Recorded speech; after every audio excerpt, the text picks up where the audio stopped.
Pero muy buenas tardes, días, noches, según como estén oyendo este podcast.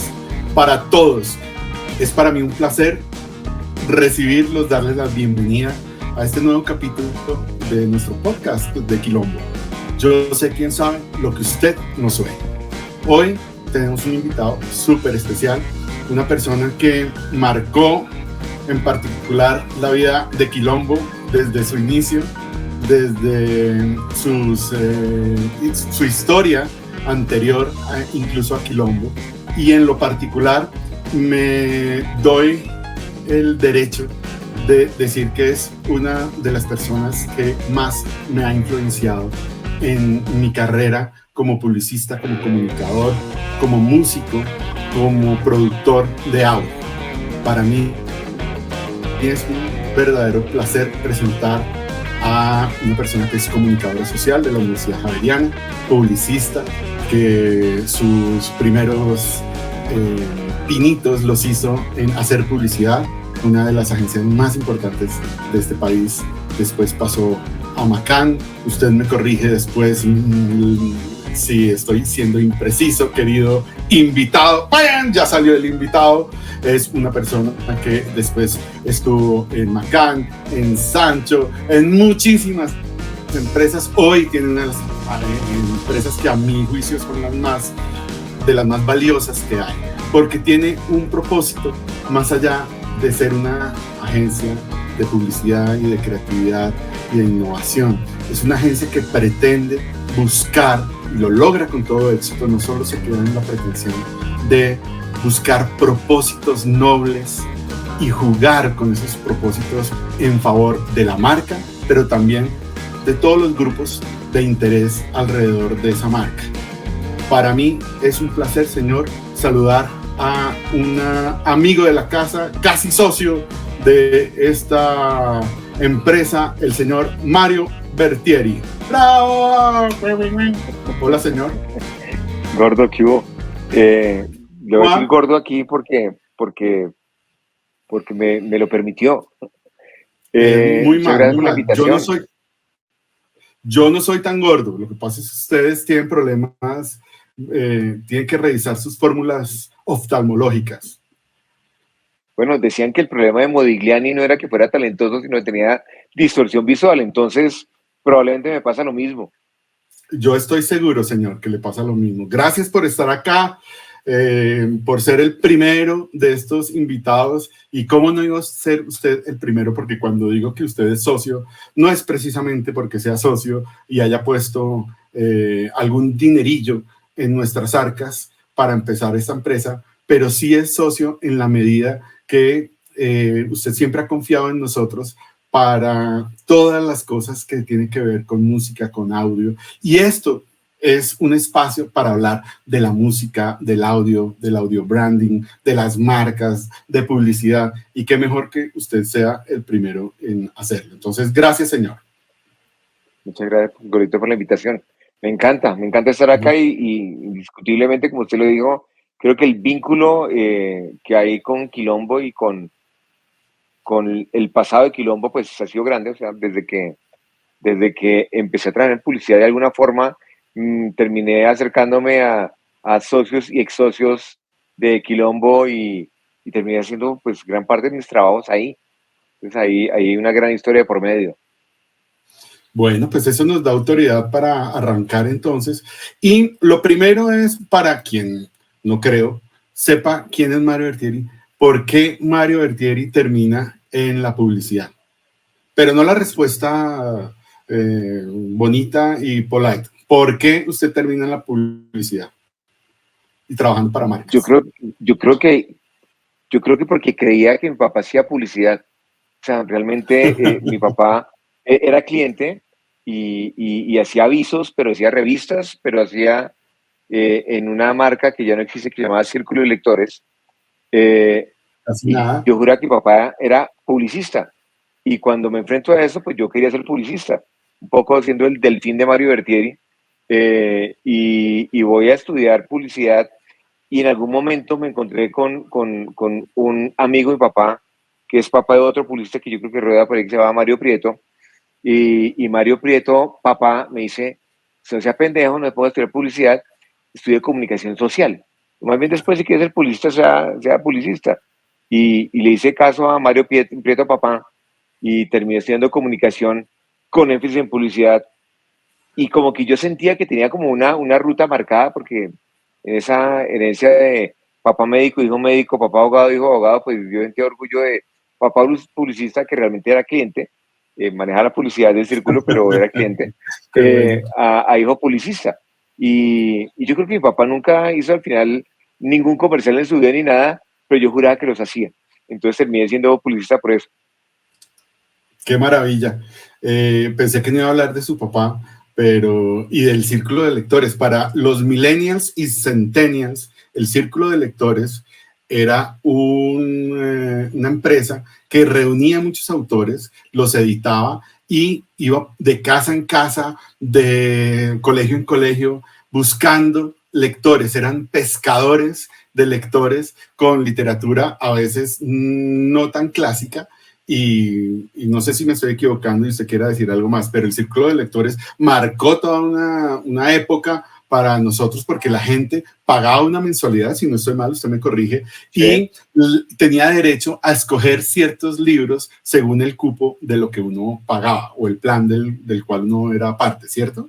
Y era parte de la responsabilidad que sentían los papás, de decir yo tengo que hacer que mi hijo lea y comprar una suscripción del Círculo de Lectores para que llegaran mensualmente libros y llegara a la popular Lexis 21, que era la enciclopedia que tenía el Círculo de Lectores.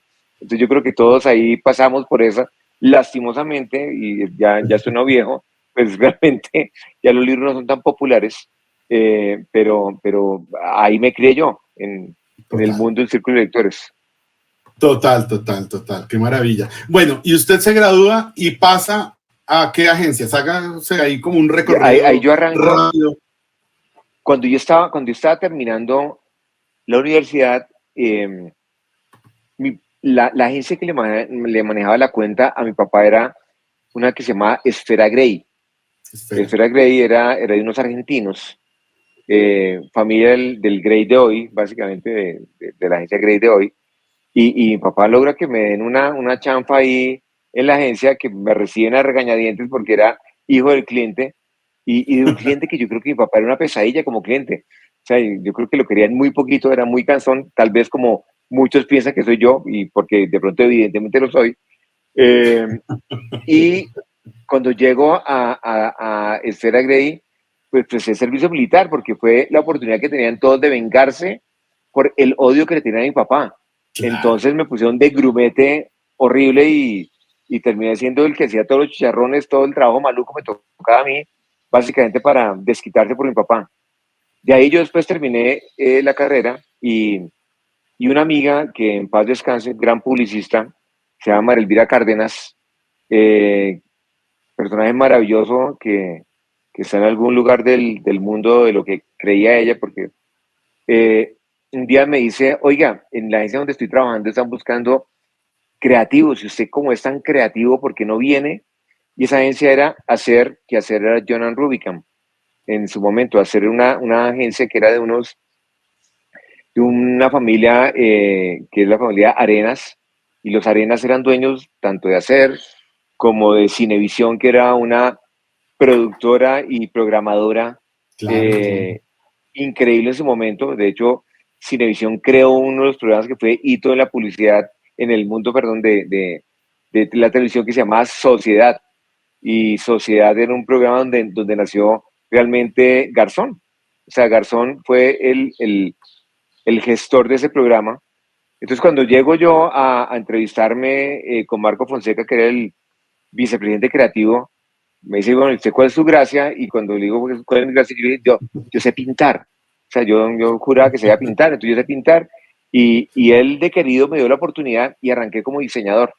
Empiezo como diseñador y al poco tiempo de estar dibujando, porque en ese momento se dibujaba más que no había computadores aún, me sueno muy viejo, No, no, no, me, sonó súper clásico. el, estaba en eso y me di cuenta que los que pensaban eran los copies. O sea, los gráficos no pensaban, usted chino dibuje, yo soy el de las ideas. Y cuando me di cuenta de eso, dije, no, yo quiero ser copy. O sea, yo realmente lo que quiero es tener ideas. Yo no quiero ser el que le dibuja las ideas a alguien, sino quiero tener ideas, y me puse realmente y dije, oiga, yo quiero ser copy, déme la oportunidad de copy. Y me la dieron, y fue muy difícil para mí porque en mi vida había escrito nada. O sea, yo no escribí ni mi tesis. O sea, mi tesis, tuve la fortuna que un gran amigo de la vida que se llama Samuel Alvis fue el que escribió mi tesis. O sea, yo daba las ideas y hagamos esto, pero el que leía y escribía era él. Entonces yo nunca había escrito en mi vida. O sea, yo estudié comunicación social y yo no sabía escribir. Pero empecé a escribir básicamente buscando tener la oportunidad de hacer comerciales, tener ideas y ser algo que para mí era más creativo que el simple hecho de dibujar. Y ahí arrancó mi carrera como copy. Después pasé a ser director creativo en un momento en que uno pasaba por el pasillo y los volvían director creativo en 2 segundos, o sea, sin mayor mérito. Y ahí es donde empieza a aparecer un poco la música en mi vida, porque me toca atender una marca que era Colgate, pues Colgate como empresa, y una marca que era Fab, y un detergente que aún existe. Y una de mis primeras tareas en las que me enfrenté realmente a hacer música es que me ponen a lanzar un detergente que era un Fab con limón. Y pues lo primero que pensé en hacer fue una canción. Y en su momento nos reunimos con un jinglero y empecé a escribir una canción, y empecé a encontrar el encanto de la música porque esa canción de pronto empezó a estar en boca de todo el mundo. Antes pasaba una cosa maravillosa que yo creo que se ha perdido un poco, pero queríamos recuperar, y es que la música publicitaria formaba realmente parte de la cultura. O sea, la publicidad no era publicidad simplemente, sino era cultura. La gente cantaba jingles, la gente se aprendía los jingles, porque tal vez porque no había tantos canales como ahora, ni tanta información como ahora, la publicidad era parte del entretenimiento. O sea, los comerciales no era un corte a comerciales y me voy, los comerciales eran parte del entretenimiento que había en la televisión. Y cuando hago ese jingle se llamaba Me Huele a Limón, Me Huele a Limón realmente la toteó. O sea, todo el mundo cantaba Me Huele a Limón. Yo recuerdo que de las experiencias más importantes que tuve es que por esa época hubo un concierto, como una especie de concierto, en que, no sé, eran 5 o 7 artistas, y de pronto, antes de que empiece el concierto, ponen Me Huele a Limón, y yo en el estadio del Campín veo a 50.000 personas cantando Me Huele a Limón. Yo dije, qué responsabilidad tan grande que le han dado esa marca a alguien como yo, pero al final del día terminaron pasando cosas como estas, y es que la gente se apropió de algo que tiene una marca, un detergente, y la gente cantó, Total, la gente total. cantó. Yo me acuerdo, incluso creo que podría cantar parte de la... Me huele a limón, el aroma que más me gusta, el rico aroma de pan, De pan, limón, mi limón, limón. mi limón, Después decía, no nuevo sé qué limón activo. activo. Eso. Era maravilloso. Y eso pues me obliga a meterme ya un poco más en la intención de por qué te tenemos en este podcast hoy.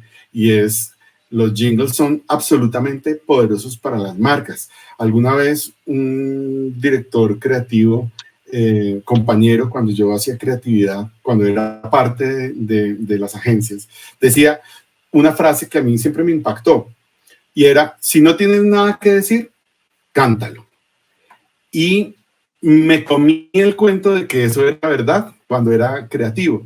Cuando paso al otro lado, a ser parte de un estudio de contenidos especializados en música, pues me doy cuenta que el poder de la música es absolutamente brutal, y que si tú quieres generar emociones, querer hacer sentir cosas, pues la música es un vehículo absolutamente poderoso. Yo no sé tú qué otras marcas recuerdas de tu adolescencia, o que hoy incluso tengan ese poder y esa inteligencia en las marcas de usar la música para eso. Pues no, yo tuve la fortuna, y usted también tuvo la fortuna de trabajar con Balalo Harker, y Balalo Harker creó uno de los jingles más famosos en mi época cuando era chiquito, que era el de Goodies. Goodies es un producto que hoy ya no existe, pero cuando uno oía con mis Goodies soy feliz porque son de maíz, pues realmente todos nos sabíamos Goodies. Y yo creo que, insisto, el gran encanto que había es que la música comercial era parte de la cultura de la gente. La música comercial era importante para la gente. Y cantar los jingles de Coca-Cola y todos que se atravesaban por la vida era parte de lo que hacíamos todos. Adams, todos tenían jingles y eran valiosos. Y de hecho creo que así fue como empezó un poco. Después de haber hecho Me Huele el Limón, me acuerdo que un día llegó una licitación y fue cuando empecé a trabajar con un ex socio aquí de la familia Quilombo, que se llama Ricardo Prado. Con un en que amigo del alma y una persona maravillosa. y un día llegó con un cassette con 5 canciones inventadas publicitarias y me dijo, oiga, mire, quiero hacer esta vaina. Y yo le dije, mire, hay una licitación de Ponimalta. Entonces, ayúdeme a hacer una canción para Ponimalta. Me acuerdo que hicimos una canción que estaba buenísima. ¿Cómo qué quiere? Yo le dije, yo quiero Janis Joplin. Y realmente hizo una vaina impresionante, onda Janis Joplin. Y en ese momento fue muy chistoso porque licitamos Ponimalta y nos ganamos póker. O sea, licitamos Ponimalta y nos dijeron, listo. Nada, se ganaron póker y nos dieron póker. Lastimosamente esa canción no salió nunca, pero empecé a relacionarme con la música porque sentía que pasaban cosas ahí. Eh, Me gusta la música, me gusta creer que entiendo un poquito de música, pero todo eso realmente lo que permite es entender realmente que la música es lo que nos mueve a todos. O sea, la música no es una moda, nos sigue moviendo y de hecho con gratitud veo que en los tiempos contemporáneos, después de que, como decía usted, Gordo, mucha gente empezó a decir que si no tiene nada que decir, cántelo, pues en ese momento empieza a volver a traer los jingles y empezar a ser relevantes otra vez en la vida de la gente y eso es impresionante, eso me encanta, Total. realmente. Y además pasa por nuestra cultura, ¿no? Somos un país muy musical, con mucha riqueza musical, pero además bailarín, gocetas, tomatrago, fiestero, de reuniones. Entonces creo que obviamente la música hace ahí la diferencia total. No solo la música, yo creo que cuando yo, una infidencia aquí entre nos, yo fui pupilo de Mario. Mario me llevó yo era parte de un banco súper serio y el tipo me pescó y me llevó a la publicidad y lo que más recuerdo de su legado en mi Marito es cómo la música, el locutor, el diseño del audio, el detalle, cómo cierro, cómo pronuncio, cómo lo digo, es poderoso. Y yo tratándolo como cliente, por supuesto que siempre sigo el precepto de los publicistas con su papá. Digo, ay, qué tipo tan cansón, pero siempre le hallo la razón. Y cuando hablamos con Jairo, con César, decimos, tenía razón. Y lo que venía contando un poco es que la música siempre ha estado como presente en diferentes momentos de mi vida. O sea, yo creo que manejando Postobón hice mucha música. O sea, pasaron por ahí Carlos Sabino, Juanes con Pepsi, Cavas y demás, pero además hicimos jingles, porque realmente no solamente era legítimo, sino era útil en la construcción de las marcas, porque lo que produce una canción es recordación. Si uno tiene el acierto de hacerla de forma correcta, es recordación, y la recordación es más fácil cantando que con un locutor a ratos. Entonces hice muchísima música durante toda mi carrera en muchas agencias. Total, también siento algo, y es que no solo la música, una forma de hablar, una marca, de pronunciar, de el tono, un efecto, un diseño de audio, o no tener absolutamente nada de audio. Y me parece que usted en eso ha sido uno de nuestros líderes en ser absolutamente cuidadosos e inquietos en cómo más se puede abordar una marca desde el sonido, no solo desde la música. Y me gustaría que nos hablaras un poco también como de locutores, como de ejemplos donde no solo la música, sino el audio en general también generó algo particular en alguna pieza, en alguna marca para ti. ¿Tienes algún ejemplo? Claro, yo creo que una vez tuve una de esas populares llamadas de Julio, que llama y que uno no sabe si Julio lo va a llamar para regañarlo o para felicitarlo. Y una de las llamadas de Julio vino por una campaña que hicimos hace mucho tiempo para Avianca, que era la plataforma Aquí Están Pasando Cosas, un texto que escribió mi esposa, que escribe impresionante, un texto impresionante que grabamos con Julio César Luna, pero con Julio César Luna, cuando Julio César Luna no estaba haciendo nada publicitario. Lo sacamos de su teatro y le dijimos, ayúdenos a narrar eso. Y gran parte de lo que le impactó a Julio, que llamó naturalmente a ver cómo habíamos rescatado a Julio César Luna, era porque justamente la intención que le metió él a ese texto, maravillosamente escrito por Sandra Piedradita, hizo que realmente tuviéramos una pieza diferente. Entonces ahí hay cosas que marcan. Yo me acuerdo que después una vez con el éxito hicimos un ejercicio increíble, una campaña en la que básicamente invitamos en plena recesión, en momentos difíciles del país, pues básicamente invitamos a la gente a vivir la vida, a valorar las cosas. Y hicimos algo que no se había hecho hasta ese momento, y es que lo que hicimos fue pautar una cuña en televisión. O sea, logramos al mismo tiempo en 4 canales poner la pantalla en negro y poner a la gente a oír un audio. Sí. Una canción cantalocutada que dura como minuto 20, básicamente invitaba a la gente a vivir. Y eso es un ejercicio increíble, y es cuando un medio audiovisual uno le cambia el uso para darse cuenta que a veces el sonido puede llegar a transmitir más cosas que hacer las imágenes. Y es un ejercicio que creo que fue altamente exitoso y pues reconocido, premiado y demás. Total, creo que tiene razón. ¿Con qué canción que no haya usado, que sea comercial, de algún grupo, de alguna cantante famoso, le gustaría hacer una canción y no la ha hecho? Más allá de los derechos de autor, que todos sabemos que en Colombia es muy difícil, es costoso sobre todo, y burocrático, se demora mucho. Pero, ¿con qué canción a usted le hubiera gustado hacer alguna campaña, alguna pieza? Pues yo he metido en maquetas de comerciales, yo creo que 20 veces por ahí, una que se llama Shout de los Beatles. Y básicamente nunca lo he logrado, pues porque nadie va a pagar ni a los Beatles ni nada, pero ojalá algún día pudiera realmente poner a Shout y tener un comercial con esa canción. Realmente me encantaría. ¿Con qué canción sí pudo hacer ese ejercicio de comprar derechos y hacer una campaña? ¿Lo recuerda o no? Sí, no, hubo un momento que yo creo que las líneas nunca fueron muy claras entre Psycho a Simpro, toda la cantidad de cosas, o de pronto no sé si existían claramente trabajando como trabajan hoy tan juiciosamente, pero yo en póker llegué a tener a Cheo Feliciano en un comercial, a la Sonora Ponceña en otro comercial, una comedia que tuvo 3 canciones, y la otra era Cheo, la Sonora Ponceña, y la otra era La Fania. Pues fue un lujo que me di haciendo 3 comerciales cada uno con una canción que definitivamente pues hoy nadie pagaría, hoy nadie podría pagar realmente. Qué maravilla.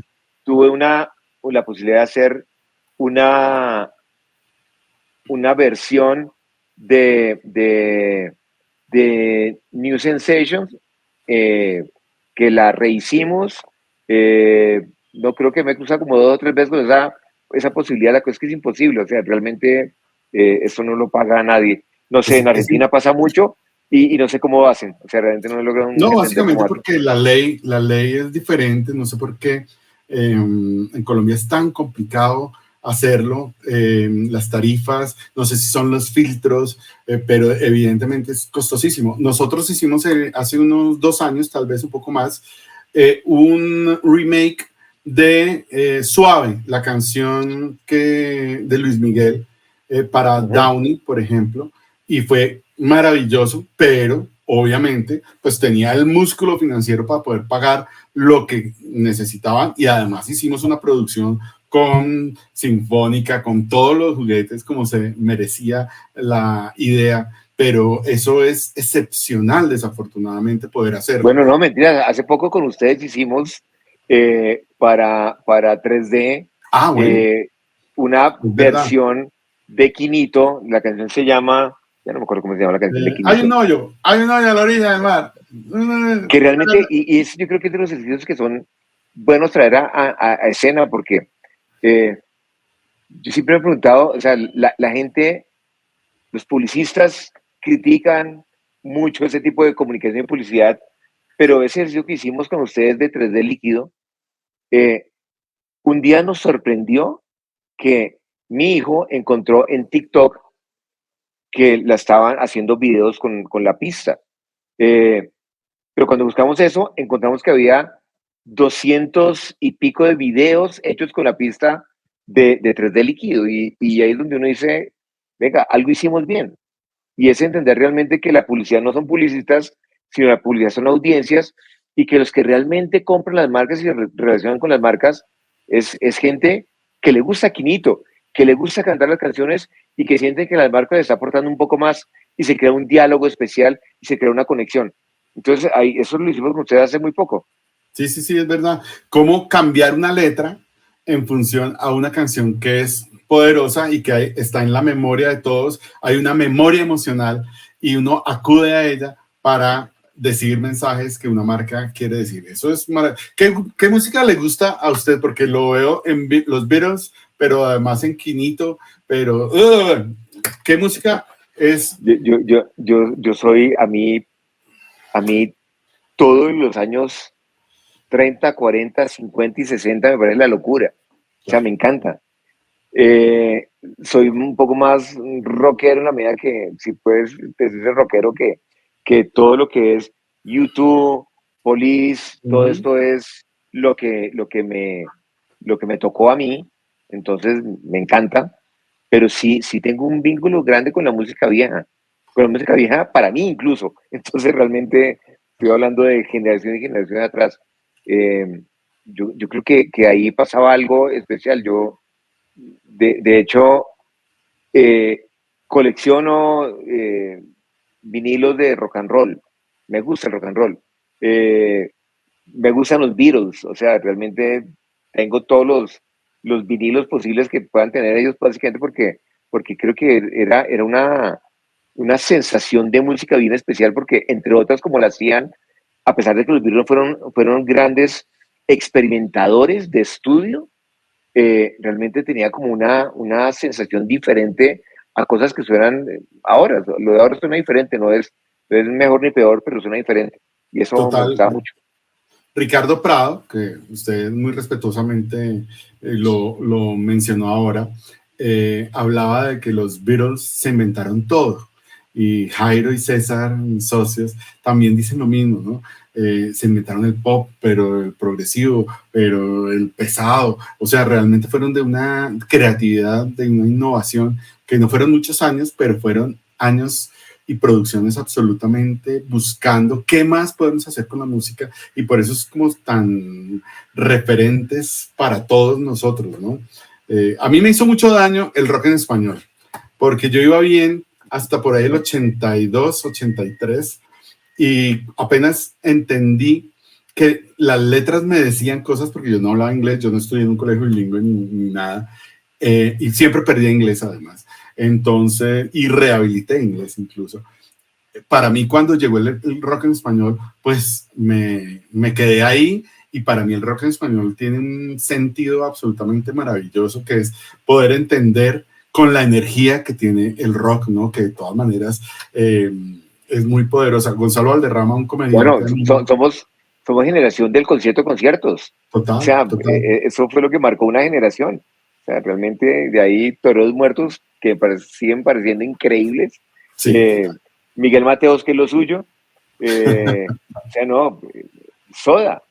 Soda, O no, sea, es que son Soda, demasiados. Soda es, A mí me gustan también los descaches, ¿no? La Trinca, Prisioneros, los que no eran, al juicio de los grandes músicos, no son grandes, no dejaron un gran legado musical, pero desde lo emocional son absolutamente la maravillosos. trinca era bestial, la trinca era buenísimo. Eran Los prisioneros sí no maravillosos. tanto. Los prisioneros ahí ya hay Ya empezamos a pero no había. distanciarnos. Claro, claro, pero además nace todo ese movimiento argentino en que todos oíamos a Nito Mestre, Charly García, Fito Páez, o sea, todo ese movimiento que hubo era fantástico. Para todos los que nos están escuchando y viendo, quiero decirles que Mario, además, no solo es un gran melómano, sino toca guitarra, algo, así él diga que no, tienen que ver alguna vez, si lo ven No, en no, no alguna... cuente mucho de mi vida, por favor, No, no, no, musical, me porque toca no, no, no, exigirle. no sea miserable, no, no, No, ahí yo soy diga cosas miserable, de su vida. esa es mi esencia, la miseria es mi esencia. Yo soy capaz de decirle que alguna vez tuve un CD de Miriam Hernández, pero no lo cuente todo. Ok, está bien, no voy a contar todo, pero el tipo hace una versión de Tan pequeñas, tan frágiles, que es para mí la mejor que he escuchado en mi vida. Es un tipo que tiene muchos talentos desde lo musical. Una película para terminar que tenga un diseño de sonido que usted diga, ah, qué película, qué diseño de sonido. No una película, pero ¿sabe qué? A mí la serie Peaky Blinders me parece que tiene la mejor banda sonora de la historia. O sea, realmente, o sea, no, todo el sonido es increíble, pero Peaky Blinders realmente, pues, es la BBC. O sea, ahí es donde uno ve la genialidad de esa gente. O sea, la banda sonora es de locos, es de locos. O sea, ahí yo quedé pegado. Es cierto. ¿Qué marca para Mario Bertieri sería un ideal poder trabajar con ella y que aún no ha trabajado? ¿A quién le podría, a qué marca usted diría, ah, me gustaría hacerle un jingle, me gustaría hacerle una pieza donde el sonido sea importante? Hijo, madre, mire que cada vez me gustan más las marcas buenas. O sea, ahí tengo un listado largo. Arranco con Patagonia, que en ese momento el señor le entregó todo al mundo. O sea, cada vez me gusta estar como más cerca de marcas que le aporten algo al mundo. Tengo la Al fortuna mundo.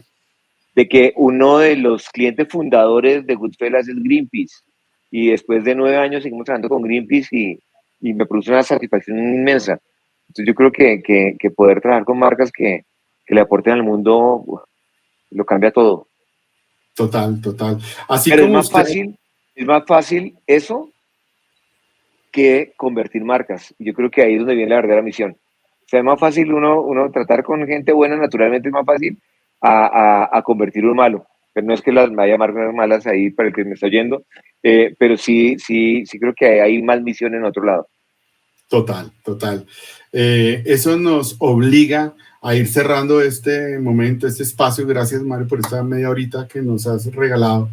Y en particular, gracias porque así como hay marcas buenas, creo que hay agencias buenas como Goodfellas y eso es el resultado de Alejandro, de Sandra, de Natalia en su momento, de todas las personas que hacen parte de esa familia, pero en particular de esa cabeza maravillosa, canosa, despelucada y llena de talento que es su cabeza, señor. Yo lo Usted ya admiro. contó que entretenía al mundo haciendo un mosaico de jingles.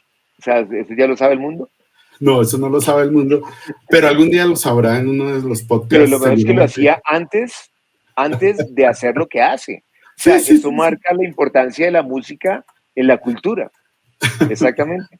Y lo peor es que la gente los cantaba con usted. Esa es la Total. relevancia de la música. Total, para mí la música, yo por eso me quedé en ser músico de chimenea, porque para mí la música es que todos cantemos juntos, no que me escuchen cantar.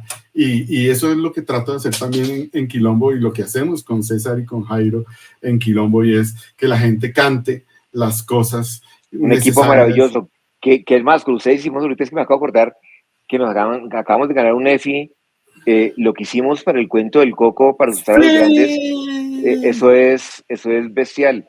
O sea, realmente es cómo logramos entrar en otra dinámica, que hoy todos hablamos de contenidos, pero entrar en la otra dinámica, realmente construir, lograr que la gente se vacune a partir de un cuento infantil, fue increíble. Y ahí la maravillosa voz del maestro Escola y el talento de todos ustedes.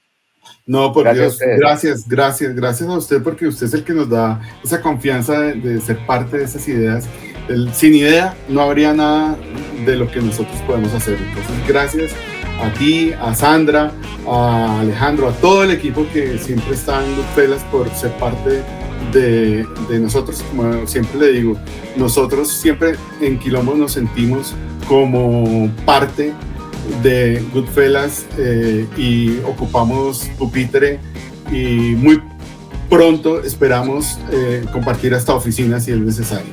Gracias por esa confianza, por ser tan bonito con nosotros y por regalarnos este momento, este espacio para contar quién es Mario, qué es Goodfellas y sobre todo el poder de la música y el audio en las marcas que creo que hay que rescatar, y es una campaña que hacemos todos los días en Quilombo. Gracias por ser cómplice y amigo de esta casa, señor. Un abrazo a todos. Muchas gracias. Gracias. Un abrazo.